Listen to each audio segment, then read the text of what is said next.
Yo, this is KD, And this is David. and we are the K&D Exchange, where we exchange music, and as a result, we exchange ideas, bridging the gap between old and new, with all original music produced by. Enjoy.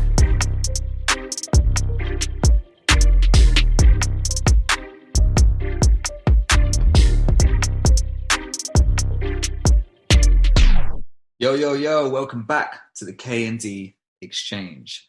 I am your host, KD, alongside my co-host, David. David, what's new? Anything new? Just life? Life out here, life and vibes, man. Life and vibes.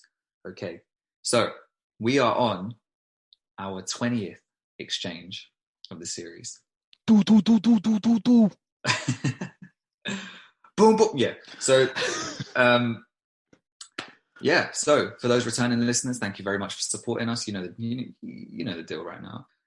For those who are new, our format is we give each other an album each week to exchange, to talk about. One of us comes in fresh listening to the album, the other person is already familiar, and then we swap each time. So this week, David has given me an album I've never heard before, but he's familiar with. We're just going to dive straight in. Catch us on Stereos on Thursdays. When we do a stereo, we go on, it's Thursdays, 8 p.m., where we discuss things outside of just a regular album discussion. We need to do a part 2 of our Is Rap Music Poetry one, but we've got some things kind of lined up for that. Stereo itself is quite new. It's a live podcasting app and it's updating itself as well. We can even get more co-hosts on there. You can even add background music, apparently, things like that. So, there's a lot of things happening with that. But for today's episode, what album did you give me to listen to? I gave you 1996's, because it was made that long ago. 96. I gave you Jamiroquai's Traveling Without Moving. What did you think? What did you think of it? Let's go. Yeah, right. So, I have heard, I feel like everyone's heard of Jamiroquai. It's just one of those names. One of Britain's finest. I was going to say. They got to be up there. One of the greatest to come out of this little island. So, sorry. I was going to say, especially in the UK, it feels like you defo would have heard of them. Yeah. And I did back in the day, and I remember, I think I saw a music video of theirs, and it was really weird, very strange. I think they were into that kind of thing. I swear they did a lot of interesting kind of videos, didn't they? Yeah, it used to be an event whenever it was after Virtual Insanity. Okay. After they did that video, loads of their videos became like an event. So a couple of years later in 1998, they did the Godzilla video, Deeper Underground. One of my favorite videos. Again, it was a whole event. So they sort of branched out from just being really, really amazing musicians and composing really amazing albums. They really branched out into the visuals and stuff. They'd also, but even before that, with their Return of the Space Cowboy album, the title track Space Cowboy or Return of the Space Cowboy, they did a really cool video where it's like a camera on a dolly in the middle of a room, and what it's done is it's taken 3 or 4 takes of each member of the band, and it's just them, multiple versions of them in the frame at any given time. And it's really cool when you couple that with JK's really cool dance moves and stuff, and his nice vocals. And then in the background, you got the bass player playing or the drummer playing. And it's just, they were always quite artsy when it came to their videos, but they really set the bar after Virtual Insanity, in my opinion. Virtual Insanity, since listening to this album, has stayed in my head continuously and will not leave.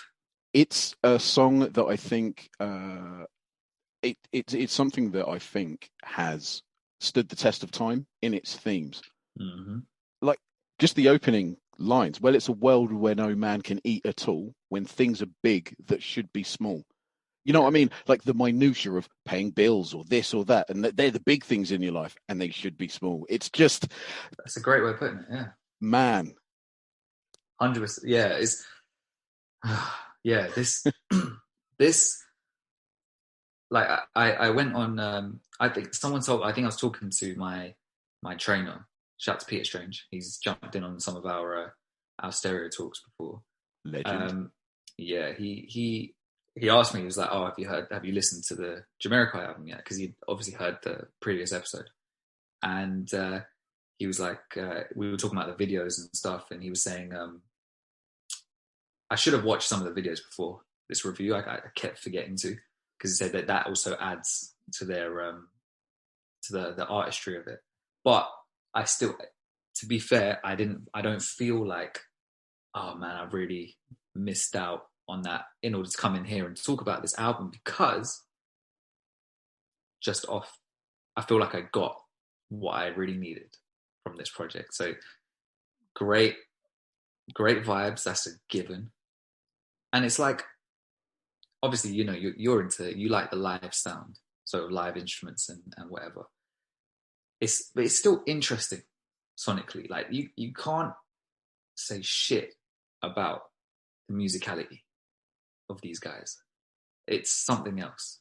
Like, you know, going into every song, no matter if it's weird, standard, or whatever, that there is a reason and purpose. It's coming from a very musical mind, which ranges across the spectrum. So if it's very typical kind of drum beat and melody or whatever, yeah, that's just where they're coming from. There's probably layers in there to what they're doing. On other tracks, it gets weirder, but you know where it's coming from. It's not weird for the sake of weird. It's coming from somewhere. It's across the whole spectrum. And I did some reading on it, and he said that what's the guy's name? JK. Yeah, Jason K. Yeah. Jason K. Yeah. So he said that his first album, people weren't cheering in the streets or anything, and with the return of the Space Cowboy, it was quite sad, as I'm guessing their vibes. He said, with this one, I decided it was important to show people we can enjoy ourselves. That's why it's cars, life, and love. And I fully get that. This was a perfect time for you to give me this album because of the weather as well we've been having as well. And when I first listened to it, I was like, yeah, this just sounds great. And then I listened to it again at my mate's house when I was chilling, when I was like, okay, I need to write up some notes, because I could remember some of these songs, but I needed to really get down what more of my thoughts in depth. And that second time really cinched it for me. Like, first time I was like, yeah, this is good. I get why people like this. Second time it was like, okay, yeah, no, this is going into the library in the same way that Rage Against the Machine did. You know what I mean? It's not like, oh, a couple songs here and there. It's, no, actually, I'm probably going to come back to this album at some point. It could be soon. It could be in a year's time. It could be in a couple years' time, or just next when the sun comes out, whenever, right? Or when I need a pick me up. What's so weird about this as well is I know that Jamiroquai are like a household name, especially here. Are they big across the world? They played Woodstock. They're big in Europe. Like, yeah, I don't know that much about them. That's the thing. Huge in Japan. Oh, is it? Okay. And I think Use the Force, because JK's got like a weird lineage. I think he's like got. I think there's like Korean in him or Japanese. Okay. And they were going to use the song, the third song on this album, Use the Force, as their national anthem for the World Cup. I think in like 1994 or 98, one of the two. Okay. But yeah, they're huge. They're humongous, basically everywhere, I think. Okay. Anyway. Yeah, because I didn't know if it was just. I mean, I'm sure they were big, but I always wondered if they were like mainly big in the UK and some other places, or was it like, do people in America like love them as well? And they've played sold out shows like everywhere, South America, like everywhere, basically. Loads of people love them. That makes so much sense, because what I was going to say was that a lot of these songs, I felt like I'd heard them before. You know, when you go in and you hear like, it's like, oh yeah, check this out, and you go and listen to the music, and you're like, why do I feel like I've heard this before? You probably have. Yeah, I probably have. It's so ingrained into the zeitgeist or the kind of culture, either growing up or wherever. Like Virtual Insanity, I felt I'd heard that before. You absolutely would have. Cosmic Girl. Again, huge hit. Yeah. I'm not surprised. But it's like I can't. It's not like I know them to the. It's like especially Virtual Insanity. It's like that. The melody in the chorus. I'm like, okay, it's almost like I know what he's gonna do there because, I feel like I've heard it, and it's weird. It was reminding me of like my old school and stuff. Like when I was much younger, and I was like, cool. Did I hear it? Did I hear it back then? It's giving me vibes from that time. I mean, this is 1996. This is like 2 years after I was born. So fuck. yeah. Which is probably weird for you to hear. Yeah, there I was at 12 years old, like listening to this on tape, like at night, like this is like the best album I've ever heard. Could not believe how good this album was. Honestly, I think the reason that I ever wanted to get into the bass guitar was because of Stuart Zender. The bass lines in this album are disgusting. The bass line in Virtual Insanity, oh my goodness. So in the radio edit, right, there's a good chunk of this song of Virtual Insanity that's not in there. And the middle 8 is where the song completely changes. Yeah. That bit makes the song. That bit makes the. Of course, it would be cut off the radio edit, wouldn't it? Yeah. Because it's a long old song, Virtual Insanity. But I was just going to ask, like, what did you think of that, like middle 8 in Virtual Insanity? I can't remember if I'm being honest. It's basically not in a bad way. Yeah. It completely changes. The music completely changes. So you got it's like intro, verse, chorus, and then middle 8, and then it goes back to what's in the middle 8. So it's you know what? I'm not gonna. He basically sings like can you see in this virtual insanity that we're living in that I just can't get a grip on, something like that. Anyway, no, I'm not gonna sing it. Does all the music and stuff change? Is that what you're saying? Music completely changes, and it's just this really sort of dreamy. I feel like I can hear it in my head. Yeah, and yeah. No, I to be honest, throughout this whole album, I was just blown away by just the pure musicality of it. It wasn't pretentious. It wasn't weird for the sake of weird. It wasn't. I wouldn't even call it experimental. It was just pure musicality. It just really felt like it just naturally flowed and just came. And I can get why, in the same way that people love MJ for similar reasons, where it just flowed. It had its technicality, but at the same time, it had its accessibility, and that's why it's just so big. That's why so many of the songs. That's why so many of the songs resonate with people. Yeah, because it's not basic. But you'd think it was basic because of how accessible it is. It's towed that line so nicely, It's not gone one way or the other. I really enjoyed this album, I have to say. Really enjoyed it. I'm so happy because I know that I picked this for a reason, and it was just it's because it's good times. It's good times, yeah. Good high times. Oh, quote. Oh yeah. To be honest, I think Stuart Zender, though, honestly, is one of the best bass players that I've ever listened to. And I know that people are going to be like, oh, Victor Wooten and Stanley Clarke and, I don't know, Jaco Pastorius, Flea from the Chili Peppers. Yeah, I know, they're amazing bass players. I'm not saying that. But I think Stuart Zender, when he joined Jamiroquai, he's 19. And the bass lines and the levels that he was laying down then, I'm sitting here, I still cannot believe that he's that talented. One of my all-time favorite bass lines is in track 3 of this album, Use the Force. Okay. It sounds like a simple bass line, but there's so much going on in there, and it's just mwah. Anyway, right. Sorry. No worries, man. But I love this album. Virtual Insanity, good vibes, funky, love that one. Cosmic Girl, I think I really like this one. I love the sounds of the chords, the keys, the upbeat kind of summery vibes. And I don't know if you get this. This is one of those ones where when I hear this song, I just want to be around my favorite people. But listening to this, I want them to kind of, it's such a strong feeling of just pure goodness and pure fun and joy. But then you have this feeling of, I want all these people to join in this with me. I don't want to be here necessarily by myself feeling this. I want other people here, you know, when this music is playing, because I want them to feel that same thing, you know? I don't know why this keeps reminding me of something in particular. I don't know if it's a memory or something. It unlocks something in my head. I don't know if you get that. If you hear certain songs or certain music or think of certain things and you'll randomly think of a particular place and you think, why are they even connected? Why does it keep linking it up to that? And I don't know if it's, maybe I heard some of this music when I was younger without realizing it. Maybe it was on the radio. You would have times.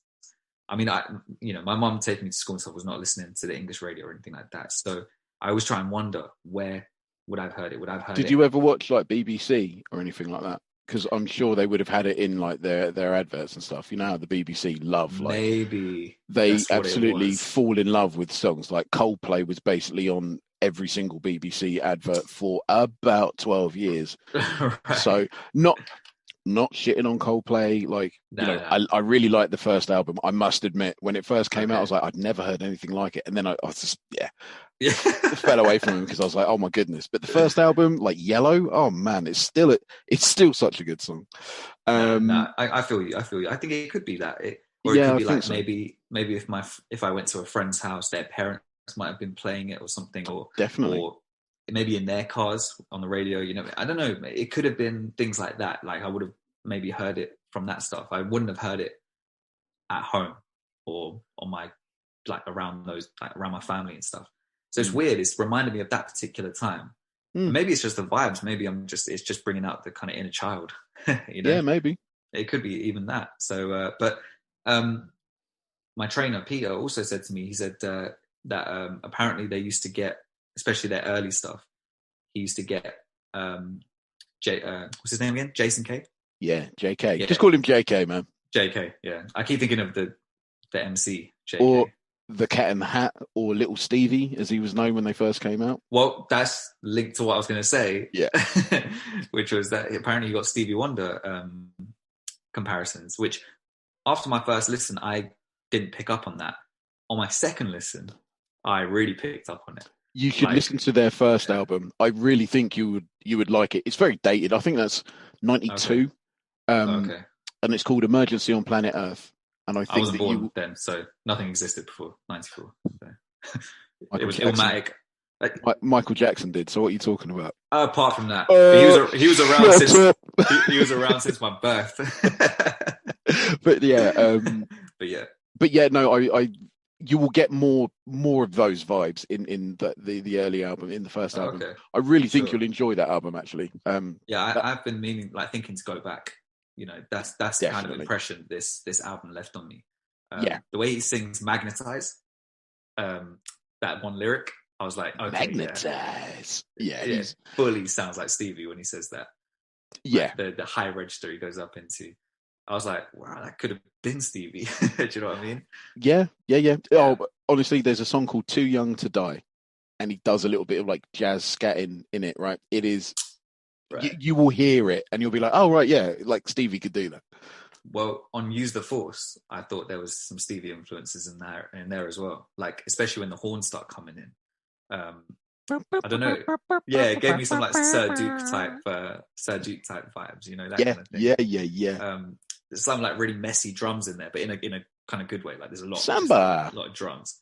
Yeah, right. This wasn't my favorite song though. Oh. This one, I'd never heard anything like it. Like at 12, I was like, "What is this?"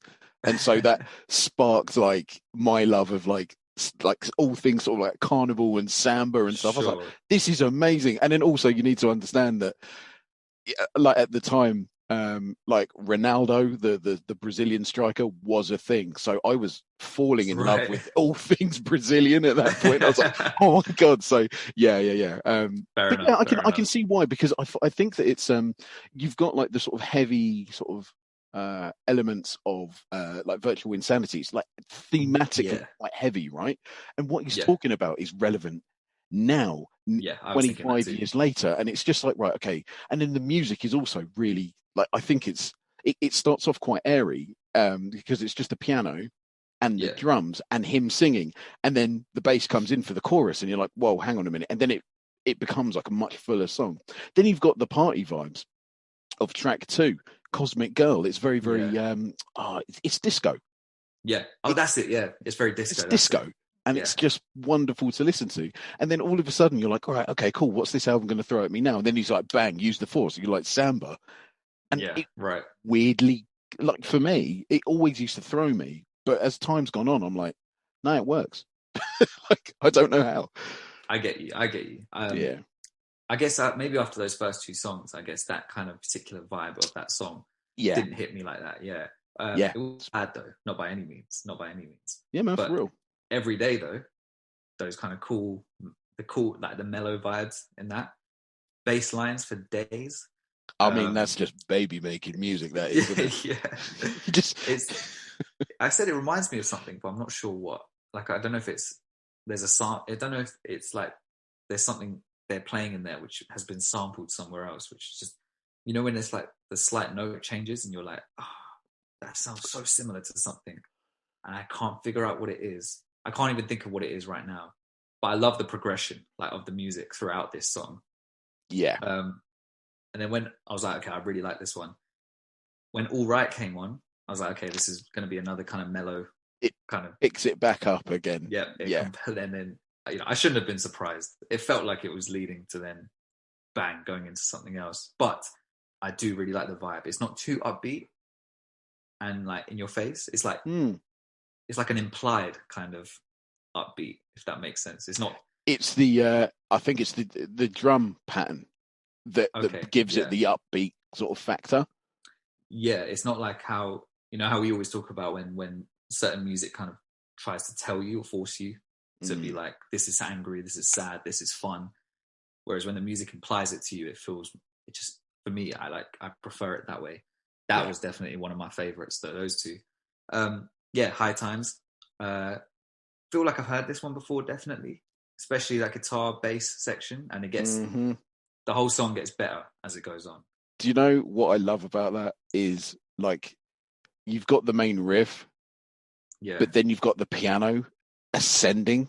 It's just right. It just adds this, I don't know what it is, like it just adds this sort of gravitas to the music. It's already like a banging riff. I'd seen them play, so I saw them back when I was 16. Okay. And they played this, and live it's way meaner. And they play it like a lot, almost like a rock track. They play it. Sure. And it's just incredible. And like for me, what always gets me is the keys just ascending, really just always on the 4, just on the 4th beat, like boom, it's going up, and it's just like ratcheting up, like, I don't know, like the atmosphere, I guess. Yeah, for sure. No, I get that completely. This is one of the things I had to learn about this kind of album was I couldn't listen to like the first 30 seconds and then be like, I don't know if I'm into this or not, because by the time it gets 2 minutes in, it's progressed into something else, and I'm like, oh shit, okay, actually, I really like this. Actually, you know what I mean? Yeah. How did we get here? It's like, oh, it's the same song still. Okay. I love Drifting Along. The reggae vibes. Is that the reggae one? Yeah. Do you know what? And I don't know if it is. I always thought it was a cover. Okay. I'm really sure it's a cover. Because I listened to it again today, and I was like, I need to investigate that. And now that we're talking, I still haven't. But sure. Yeah, I really think that's a cover, because that bass line is. I know the bass line. That's definitely been lifted from somewhere. Right. I'm sure it has. But yeah, it reminds me of like back when I was younger, like listening to like Bob Marley and stuff at school with like with my mates and stuff like that, or like when it was summertime or going on holiday, bang out hella Bob Marley, right? And I can relate to the sentiment of the song as well sometimes. Drifting along thing. Did you feel that it like this was corny at all? Because like how in the POD episode we sort of I said that I found it it works sometimes, and then other times when when he's doing the Jamaican thing, it's a bit like it's a bit try hard. Like, how did you feel about this? It didn't rub me any kind of way this time. I'm not sure why. It just with POD it did. Yeah. But this one, again, this whole album just feels like it just fell out of their collective head. I don't know how else to say it. Like if you imagine them as one head with musicality in it, and you just open it up, and then this is what the album sounds like as a whole. Even the weird parts, it has the whole spectrum of what was in their mind. They had a theme of making it more, like he said, not like the other two albums that they put out. And this is what came out of it. And yeah, this one, like Drifting Along, I was like, I actually did think about that. I did think, okay, I don't even know what their backgrounds are or anything. Any of the musicians, I don't know what any of them look like. I don't think. I don't think I could call up JK. I don't think I could call up his face. Fair enough. Yeah, so I mean, he's white, right? Well, you said he's like he's genealogy. Do you know what? Let's white have a look. Though, sure. So JK, let's have a look, man, on the old Wikipedia.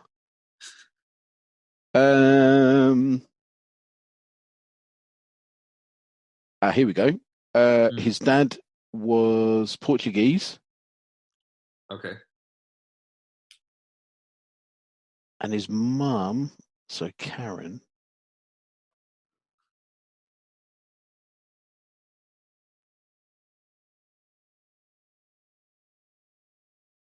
Here we go.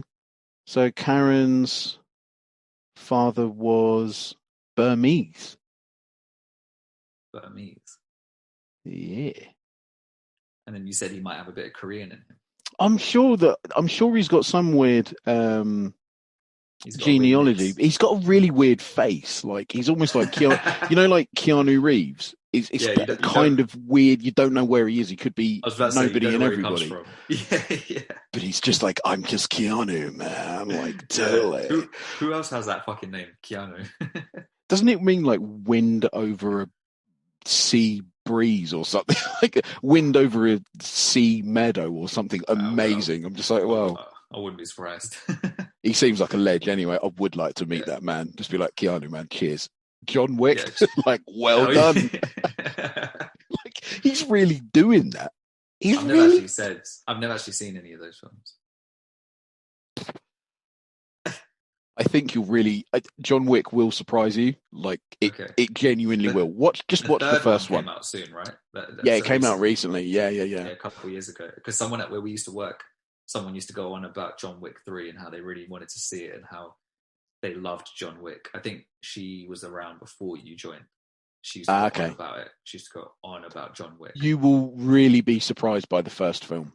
I genuinely think, like, if you can get through that and you like really like it for what it is, you will enjoy the second film. I mean, I didn't. The problem with the sequels is you are already surprised, but the first film has like some world building elements in it that are really, I think that you'd really enjoy. I was so taken by it. I was so taken in by it. Even my wife was. She was like, "This is amazing," and she doesn't like action or like ninjutsu or anything like that. If I showed her The Raid, she'd kill me. The Raid is probably the best action film ever made, but that's a different story. But John Wick is sick. I think you'd like it. Anyway, cool. Anyways, back to Jamiroquai. Drifting Along. Didn't get any corny vibes from that. I really like that one. That's in the barbecue playlist. Now, Digirama. Digirama? No, the next one's what? Digital Vibrations. Pardon me. Yeah, this is a Digirama. Pardon me. Digirama. Yeah. So I heard this didgeridoo shit playing, and I was thinking, okay, of course. I mean, these guys show that they're music in and out, right? So I guess that means every form of it. They've already gone from the reggae part, the disco part, the chill part, the samba part. Yeah. Samba, that's it. Yeah. I'm not surprised at this point. Okay, cool. So that's a throwback. They've had didgeridoo on, I think, all albums they've done. Oh, is that like a theme of theirs? Definitely in their first album, on When You Gonna Learn. They've got a didgeridoo solo, and they did it live and stuff. So. Oh, no wonder. Because I was not expecting it to go on for the whole song. They love it. And then the next one, Digital Vibrations, I saw the name and the way it's spelled, and I was like, oh, not again. please. And it was more. It was more of it. But the added music is cool though. What they add on to it. Yeah. This one was better. Yeah. But still I was like, okay, cool. This is like a double interlude. Fine. Traveling Without Moving. I like the sound of the keys. I don't know if it's my vibe though. Although actually, no wait, I don't know if this is my vibe. I didn't learn from my previous listens. I said, actually, it switches into something more my vibe. This one, I remember this, because it goes into a little disco kind of thing every now and then. And I was like, I wish I could isolate those parts. But then again, those parts sound really good in comparison to the other parts of the song, if that makes sense. Yeah, that's fair enough. Yeah. I hear you. Go from that to, like when you have the beat drop or something in other music or whatever, and turn into something else, it hits more because you've just heard what you heard before. You had that big build up and then suddenly they take the elements away and it comes something else. And you're like, oh, right, okay. And it really hits you, right? I wonder if the whole song was the disco vibes, if it would hit the same way. Probably would though, because I love it when they do that across the album. So that was a strong song as well. You Are My Love. I really love the vibes on that one. Banging tune. Love the first verse of that. I love the ascending bass. I love the horns. I love like the guitar with like, this is just something throughout the album. Like the guitar is not overdone. In fact, it's almost secondary to the bass. The bass is the main instrument. The keys accompany like the lovely bass notes, and then you've got like the drums, the kick drum, especially the bass drum underneath. Like, it's just the way that they are as a band. Like, take the vocals out of it. As a band, as a solid bass, bass guitar, drums, keys, guitar. Oh my goodness, they just so wholesome. And like, if I could meet them, I would give them all such a hug. And like the drummer as well is like left-handed drummer, so he plays on the other, so he can, left-handed people like myself, we are a bit weird and quirky and stuff, but he does, like, throughout this album, there are little, only nerds would really pick it up, but like there are like tiny little bits on the hi-hats or tiny little ghost notes that he does on the snare that you can barely hear, but they're in there, and you're like, it just adds like another layer to an already unbelievably layered canvas of music. 100%. A canvas of music is a perfect way of describing this, man. This whole thing is fucking great. Like, you spend a lifetime. Really beautiful closer to the album. I had to look up online where the album actually ends, because on Spotify it's the big deluxe edition, so like it has all these extra parts. I mean, I did listen to some of them, don't worry. Go on. But apparently it ends at Spend a Lifetime. Yes, it does. It's meant to. Yeah. But I did listen to Function. The rough mix. Yeah. Fucking love that song. I love that one. Yeah, I really like that one. So too. bad. That's the one I put on my Insta story when I wrote, "Oh, David's got me out here listening to Jamiroquai." That's the song I didn't put my volume on, so I didn't know. That's the song I used. Yeah. So that was cool. What I don't get is it says rough mix, but obviously on Spotify all these songs have been remastered. Yeah, I'm guessing. Have they remastered the rough version, or is it still a rough version? Like, I'd imagine it'd still be the rough version. I don't think they would have gone back and like redone it at all. But it still sounds awesome. But it is really rough. you can tell, even though it's remastered, it's still a rough version originally. Got a bit of fuzz on it. Like, it's man. There was one other track on this album, which was a bonus track called "Do You Know Where You're Coming From?" Coming from, I heard that too. Talk to me about it. Because I knew you'd really like that one, because I saw the name MB, and I was like, I got him confused with this producer, hip hop producer called M Phases, who did Bad Guy for Eminem, and he also did an EP with Sean Price, which is really hard. And I was thinking, rah, what did he's worked with Jamiroquai? I was thinking, oh, okay, so is this like is it one of those things where it's like Amy Winehouse over like a hip hop kind of beat? Do you know what I mean? When you get like a singer or you get a group and you give them the hip hop treatment. I thought it might be that. Then I heard all the jungle stuff, and I was like, oh, MB, you used him as one of your Monday motivation things. Okay. I was like, that's where I've seen his name before. But yeah, there's that jungle sound is something so particular to it. I can't put my finger on. That's the drummer, you know. That's the drummer doing that. Yeah. See, I've never actually know how some of that music is made, like drum and bass and stuff, whether a lot of it's electronic or if it's a mix of live and then goes through like an electronic kind of thing, like being sped up and slowed down and all that sort of shit. So a lot of it really fast drum work, right? Yeah. So a lot of it is so I only know this because like one of my mates when I was at uni, he was producing drum and bass. He used to make his own tracks. So what he'd do is he'd have like download like a patch of different samples, like really slow sort of samples. And then what he'd do is he would sort of like repurpose them. You know, they'd only be like 4-second long samples. What he'd do is he would, I don't know, put them through a phaser, for example, and then maybe then he'd like speed them up, knit loads of these together, and then all of a sudden you would have like this weird like drum. That weird drum pattern. And there were different types of like they were predominantly, I think, jazz beats. That you could like speed up and slow down, like whatever, and you could layer them. So like with jungle and stuff, there was never it's not just one drum pattern you're listening to.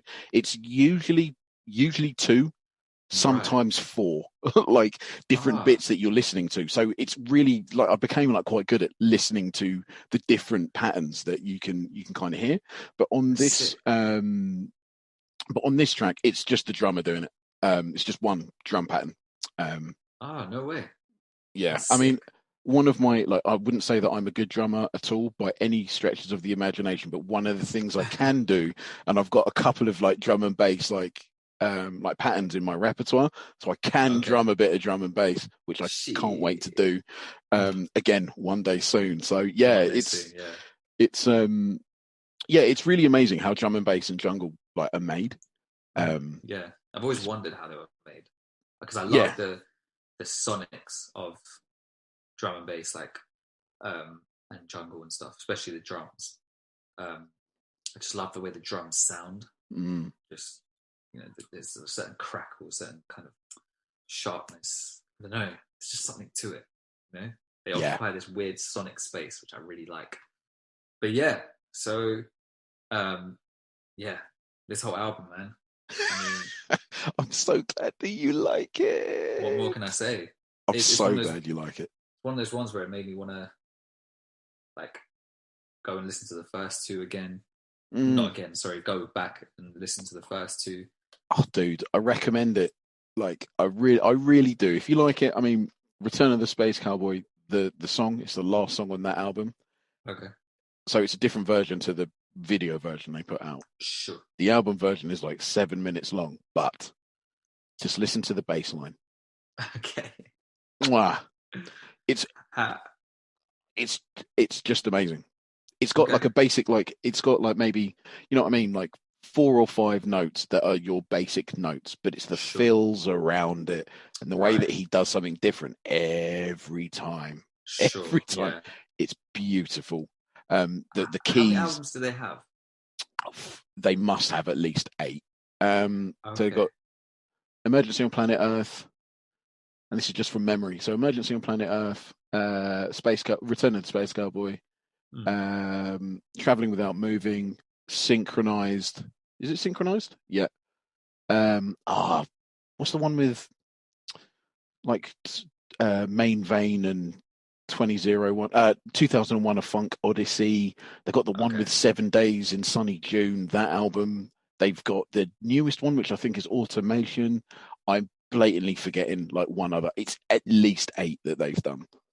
Wow. Okay. So that's a lot. Yeah. To kind of get into. Have you heard all of them? I've listened to every single one. Yeah. Is there any? Are they all different to each other? Yeah. I mean, they sort of go into the more sort of like experimental sonic landscape on a few of them, but they still maintain that sort of feeling. The funky disco-y sort of jazzy feel. There's, but I wouldn't listen to like the latest album. Like Automation just didn't move me at all. It was like, it's a bit safe. Sounds for like a band that like it. Yeah. When did Automation come out? Oh, so maybe 3 years ago. Okay, yeah. Hang on a minute. Do you know what I mean? Sounds like the type of album name for a band like later in their career. Yeah. I don't know why. It sounds like the kind of thing where they do some kind of weird kind of shit or something like that. Yeah, so 2017 was the last one, so I'm not too bad. So they've been active. Yeah, man. That was the album. All right, so it was Dynamite that I could not remember. And then they did Rock, Dust, Light, Star, which I did hear, but I didn't like. And then Automation in 2017, where I was like, nah, it's a little bit safe for me. You know, like listening to, oh my goodness, oh my God, Pharrell and Daft Punk, that song. Get Happy, Get Lucky. Get Lucky. So it's not like, on paper, Daft Punk and Pharrell, yeah, I'm in. And then you listen to it and you're like, this is really safe. Like it's music your parents would listen to. Like, you know, gold star approval. Like you've got the parental seal of approval, right? Like me as a parent, I'm like, son, you can listen to that. Yeah, you can listen to this, yeah. That's is funny, actually. David Reno approved. I forgot all about that song. I remember that was 2013, 2012, right? Yeah, 2013. I remember going to America and hearing that song everywhere. And my uncle was like big into Daft Punk as well, and he like gave me like 2 of their albums to listen to, and that was on one of the albums. Nothing will beat their first album. Oh my days! Anyway, you should give me a Daft Punk album to listen to. Mate, their first album is it's genuinely the soundtrack to my first year of university. Love Daft Punk's first album. That's the cool thing about this podcast is it's opening me up to a lot of. I mean, it's what I wanted to kind of happen. It's opening me up to a lot of kind of music outside of hip hop. So when I do get bored of hip hop, which it happens, you burn out sometimes. Happens to me, and then I just go to Old Faithful, drum and bass. I'm happy for days. Yeah.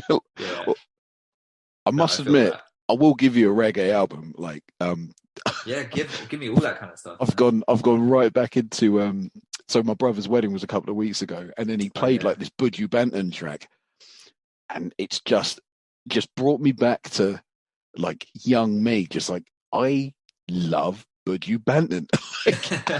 I've forgotten how much I love his stuff, and like I know that like he came out I think last year.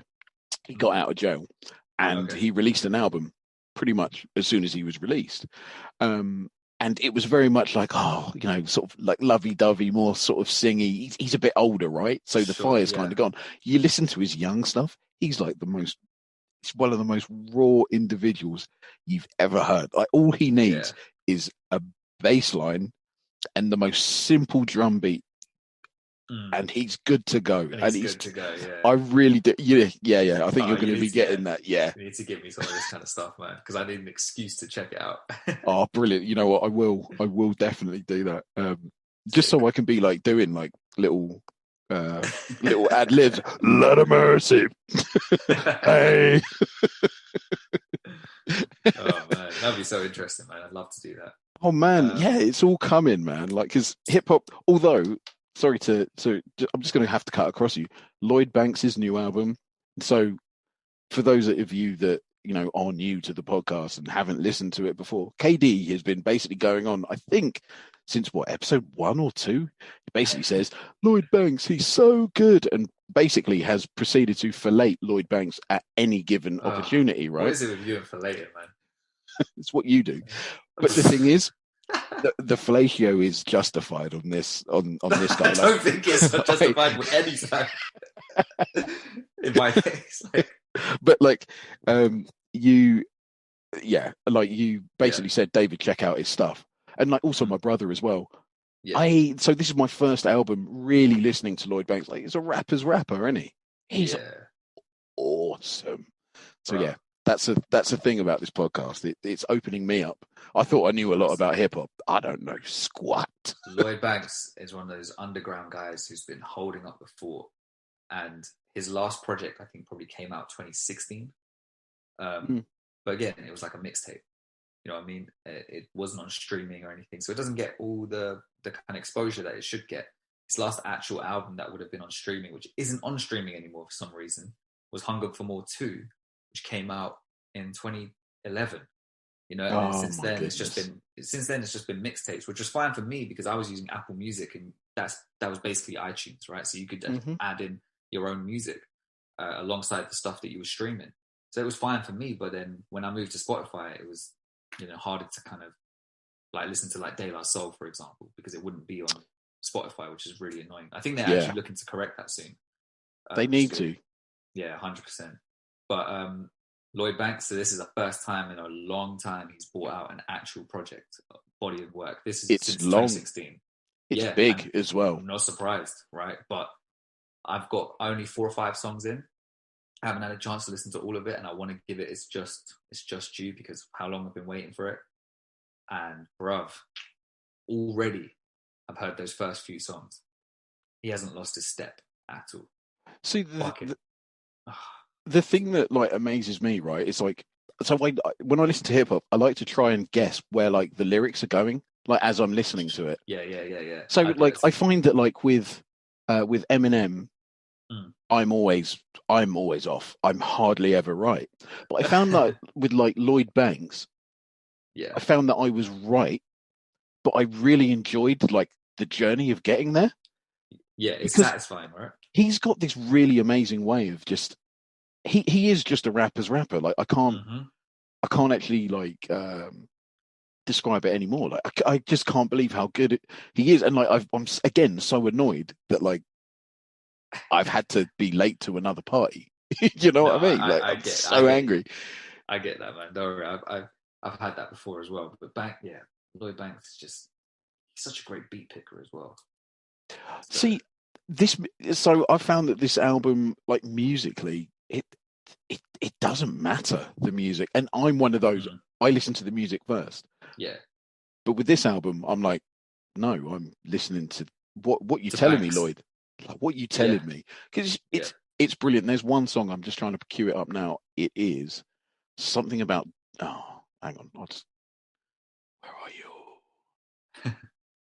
It's quite dark, like Griselda type beats, right? So far, that's what I've heard. Track 6, Death by Design. Oh, I haven't got that one yet. I haven't got to right. Wow. But okay, yeah, it's really good. So yeah, man, like this one thing that I love about this podcast. But yeah, man. Yeah, I was going to say, how did we get from Jamiroquai to Lloyd Banks? That was the only tangent of this whole episode. And John Wick. John Wick, yeah, and Budgie Banton. Lot of mercy. Oh, that's it. Hey. It's been quite a concise episode.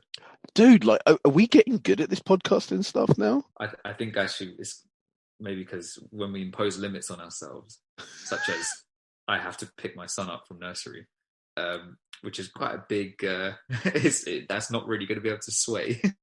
I think probably subconsciously it makes us think, okay, right, let's get into this, get into that. Let's keep it to the album. Yeah, man, but we still got a bit of time, bit of wiggle room. Yeah, we still got a bit, yeah. Man, we can riff for a little bit. Yeah. I mean, I was going to go into my rating. Yeah, man. Which I'm looking at, and again, I always have this trouble with the ratings. I think I want to go 7.5, but at the same time, I want to go 8. But no, fuck it. I'm going 8 because this is a grower even in my head. As in, it's not even a grower in the sense of I didn't like it and now I do like it. It's I liked it, then I liked it even more. And then when I think back to it, I'm like, actually, I want to go back and listen to these songs again. And some of these songs are going to come up in rotation when I have people around for like fucking barbecues and just hanging out and stuff, because I'm going to want to play these, you know. It's sometimes that happens. You get those songs where you're like, I can't wait to just have other people in the room and play this because I know the vibes are going to be great. And this provided a lot of that. So yeah, fuck that. 8 out of 10. That's what I'm going for, man. I was really, really, really into this. I was kept saying to my mate when I was hanging at his the other day, I was listening to, I was like, shit, I need to make some actual notes to talk about this. And I went through it while he was doing something else or whatever, listened to it on my headphones, just lying there on his like little mattress on the floor, because we were in a studio room. And I was just like making little notes. I was like, this album's really fucking good, man. Like it was like really sticking with me. Like even after it was finished, I was like, I even want to listen to all the bonus stuff as well. I want to go and listen to the other albums. It's making me think about my own albums as well. Like the way he's talking about, oh, this one was a bit sad. This one was like this. So this one I went for a lighthearted approach. I was like, yeah, I hear that. I hear that. When you make like a dense, content heavy body of work, sometimes you just feel so drained from putting yourself into that you're just like, you know what? I just want to make something a bit more relaxed and lighthearted and fun. I fully get that sentiment. And there's just some solid just material. There's just that whole musical canvas thing. You're so 100% right. It's like the musicality of these guys, nearly unparalleled. Just that's what really, really struck me about this. Yeah, just the musicality. That's the word that keeps coming up. It's like I can see it all in my head as I'm listening. Mm-hmm. Just fucking great, man. Top 5. Cosmic Girl. Yeah. Every Day. All Right. Yeah. Drifting Along. And You Are My Love. No Virtual Insanity. Okay. No, because I don't know. These songs hit me in a deeper way. Hey, man, no judgment here, man. No judgment here. But just... I thought Virtual Insanity would make it to the top 5. But when I look back, I was like, oh, no, but I want this song in there. I want this song. Fair enough. This one. Maybe if Virtual Insanity wasn't the first song, or maybe, I don't know, maybe... Oh, it's a great opener. I don't know what else. That's the thing. Yeah, what other song would open this album? Well, Didgeridoo, whatever it was. I'm joking. Yeah, I mean, I thought that was... I always struggled with that as well, listening back. I always skipped those tracks, I must admit. Yeah, I would probably too. Yeah, always skip them. But like for the rest of the album, I never skipped really. I was just like, yeah, okay, no, cool. I didn't feel the need to skip anything on here except for those didgeridoo ones. Like, especially that there were 2 of them. I don't understand why there were 2 of them back to back. Like, I get it.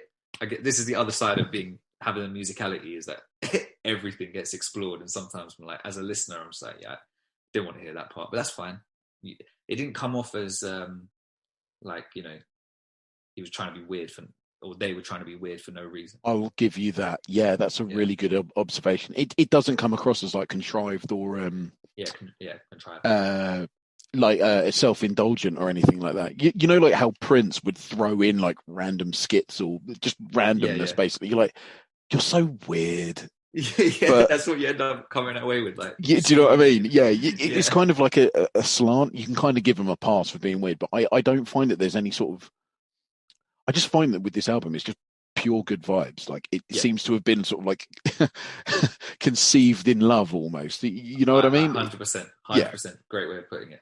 Yeah. 100%. So 8 out of 10. Easy top 5. I know. Honestly, You Are My Love is, man, that song is so good. So good. Such good material in here, man. I'm so glad that you enjoyed it, man. Like, I really did. You know, cool. Right then. Yeah, man. All right. What you got for me, though? What you got for me, fam? What you got for me? What I got for you is, let me check the list. I think what I'm gonna go with is, because we mentioned this guy last time. I'm pretty sure we did. And you said you knew who he was, but you hadn't listened to his music. You didn't even know that he had died already. No, because You thought it was new. Well, yeah, because when I saw that, like, a 15-year-old or something, right? Yeah, a 15-year-old had been charged with his death. I was like, oh man, this is new stuff. And when you were like, no, dude, he died like a while ago. I was like, well, that's what happens when you I don't know, when you got responsibilities. Yeah, true. Early 2020, I think he was killed. So we are talking about Pop Smoke, who was a new rapper who I'd say his sound was. I think he kind of blew up. I would say 2019. That's when he started to blow up. I heard a song of his called "Welcome to the Party," but it was a remix with Skepta, and so I thought this guy was from the UK. He sounds a bit. I don't know if you know a guy called Abracadabra. He kind of has his vocal tone like very kind of gruff, deep kind of vocal tone. But I may have heard him. Yeah, still very nimble though when he raps. Like it's not like he's slow or anything. Even though he's got the rasp and stuff in his voice, he's still very energetic and stuff. Pop Smoke always kind of reminded me of that. He does what I think his sound is more called like Brooklyn drill. So it's like not the drill here, similar elements, but it's a US type of drill, localized in New York. It's weird, right? But real music. Here we go. This album, though, I wouldn't say is heavy on the drill because this is a posthumous album. Yeah. Right. Can I just say one thing? It's a posthumous album. Okay. Yeah. Have you listened to DMX's album? Yeah, I have. Oh, we've had this conversation. Right. So I've listened to it now. Oh, you find it? Okay, cool. I'm going to be that guy. There are so many problems with this album. I agree. I cannot believe, like, I'm actually angry at a lot of these artists. Yeah. This is the most naked cash grab that I've ever heard in my entire life. Oh my God. I asked myself throughout listening to that album, would DMX approve? Yeah. Well, I think a lot of the material was made before he died. 100. But it's not finished. Yeah, I don't know if it was fully put together. And some of the mixing I felt was a bit off. Some of it didn't mesh with some of the features. I don't think personally. I didn't like the middle section of the album really that much. You know, maybe it's because I'm like partial to a bit of Griselda, but I think that was one of the highlights of the album for me because I was like, okay, cool. Like these guys in my head, they mesh well together. 100%. And even the song itself, I was like, right, okay, I can accept that. But Nas and Jay-Z, what are you doing? Like you're just using this album to get yourselves out there. It's disgusting. I can't even remember that song. Like neither can I. I think it's the first one. I I was sitting there listening to it, and I was just like, "Oh my goodness, I need to get this off my phone right away." Like, nah. I think I only like 3 songs from it: the Griselda one, the one with Jadakiss and Styles P and them and Sheep Luch. That was like the first song, and then there's also a song with Snoop Dogg. There is. There is. I like the Marvin sample on that, and I thought DMX sounded like he was really in his bag on that. I just like the vibe on that. But yeah, I'm surprised a lot of it didn't mesh with me. I haven't gone back to it since. Yeah, I will not listen to it. There was another song on there, however, that I did like. I saved the Griselda one, and I saved. It's called "Walking in the Rain." Oh, is there a feature on that? I can't remember. Oh, there's a song where he's talking about his son. That's the one. I was really emotional. I really did feel the emotion come through on that one. Yeah. But even then, even then, I was like, okay, cool. Like, this is a conceived song from beginning to end. Like, cool. It's the rest eerie as well, like emotionally, because obviously he has passed away now. Obviously, I know. And he's talking about his son. You know, like, oh, this was always my fear that you wouldn't call me, you wouldn't talk to me anymore. And there was me sitting there listening to that at the gym, stopped me in my tracks and made me realize, fuck. Yeah. Like, I really need to make more of an effort to just talk to my dad more, or just, reach back when he reaches out to me, even if there's a time difference, even though he's on the other side of the world. I shouldn't brush that stuff away, just because my WhatsApp messages, they go down to the bottom when more come in and stuff, and you're like, oh shit, I didn't even open this message from this person, I didn't reply to this. And then hearing that song really like had me like, fuck man, DMX is saying this like out loud off his chest to his son, but when I'm listening to this, DMX is dead. Like, it makes it all the more I wonder how his son feels. Here's that. Like, hopefully all right, and hopefully like his whole family aren't pissed off at the rap industry for this. yeah. It's a naked, shameless cash grab. It's the most. It is. It's probably one of the. It's so upsetting. You know what? When we get to the DMX deep dive, I will go. We will go in on this because this album deserves to get absolutely crapped on. It really does. I wasn't the only one who, I don't know, like, I didn't have the same strong kind of reaction that you did about that sort of thing. Although I'm always very weary about going into these like posthumous albums. But when I heard it, I was thinking, I wonder if people online are going to be talking about how great it is because they don't feel like they might accidentally disrespect the dead if they talk badly on it. And I'm like, look, DMX didn't even handle the finishing of this album. Exactly. Like that. So it's okay. I mean, even if so what are you saying? If he was alive, that you would have been more fair or critical about it? Nah, just because the artist is dead, the album's whack. Like, it is what it is. Yeah, right? I agree. It's hard, but it is what it is, you know? I wanted to love it more than anything, but same, I'm like... I really wanted to. I thought it had such good potential, but then when you see it, like, I think he chose a lot of those features for himself, I'm sure, especially the Griselda ones, because he talked about them in an interview about a song with Griselda in them.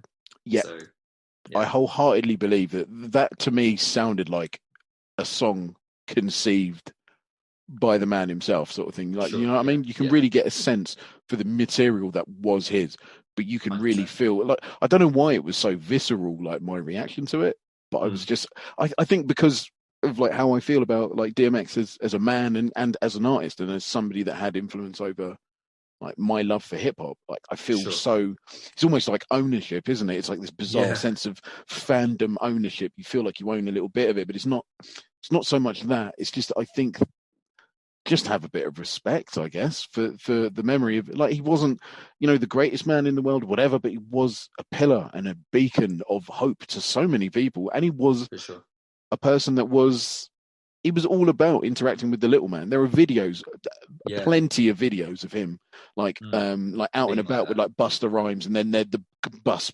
driver goes past who waves at DMX. DMX is patting Busta Rhymes on the shoulder. Oi, acknowledge the guy over there, waving at him. Yeah, he was like that. It's like a bus driver or a bin man, something like that. Didn't matter.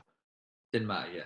So that's the thing. Yeah, 100%, man. He definitely had that kind of vibe to it. Yeah, man, for real. But yeah, sorry to jump on the whole posthumous thing. But anyway, Pop Smoke, posthumous.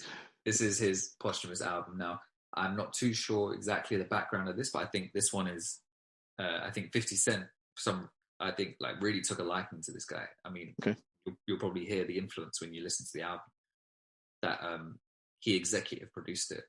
And so he got, I don't know what went into the making of this album. So I don't know if he made a lot of it before he died, or if he just made a lot of these songs or put down a lot of these verses, and then they got in other people to, you know, fill in any gaps and stuff. I don't know. But yeah, I think this would be an interesting one. I think because it's posthumous, it's like more well-rounded, because someone else, it's not like his mixtapes, which are very kind of, they're sick to me, but they're very kind of, they follow a particular theme or vibe throughout, if that makes sense. This shows a bit more kind of range from his hard material to softer material and stuff like that. So I thought, if you haven't heard a Pop Smoke album, just go for this one. So this one is called Shoot for the Stars, Aim for the Moon, I think, in that order.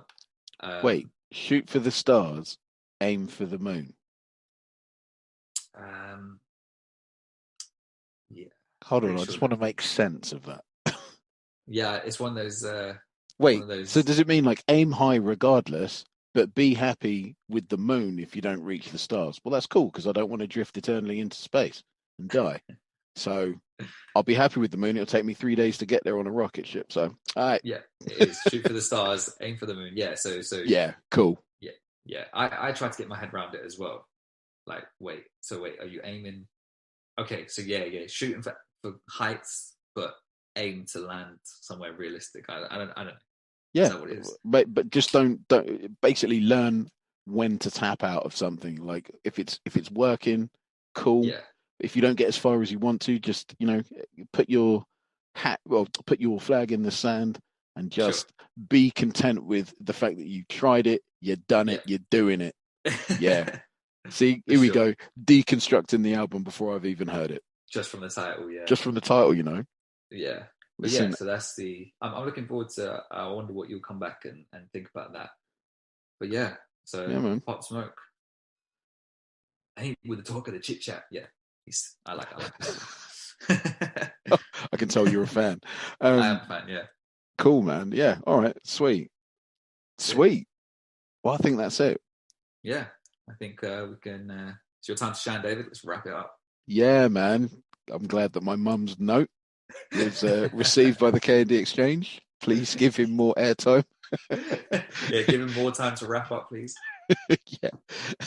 Now, man, if you are still with us, thank you very much. Blessings to you on this sunny evening. Yeah, man, like as ever, it's always fun doing these episodes, and we will be probably back on Thursday, maybe to do a stereo talk. We'll see how it goes. We'll announce it like on the day. Yeah. We just do those as they kind of come. Yeah, exactly. Yeah, man, cool. That's literally the wrap up, man. Like if you're new, like, subscribe, all of that stuff. Like, what I mean? Come on, show us some love. We'll show you love back. Yeah, 100%. We do. I think we're pretty nice on social media and stuff. Yeah, we're pretty interactive. Yeah, all 3 people. You are more. Yeah, look, you're most welcome. So yeah, cool. 100%. We wouldn't be here if it wasn't for you guys. So yeah, cheers. For sure. 100%. Okie dokie. Wrapping it up. Peace. Peace. Don't know if we got that one.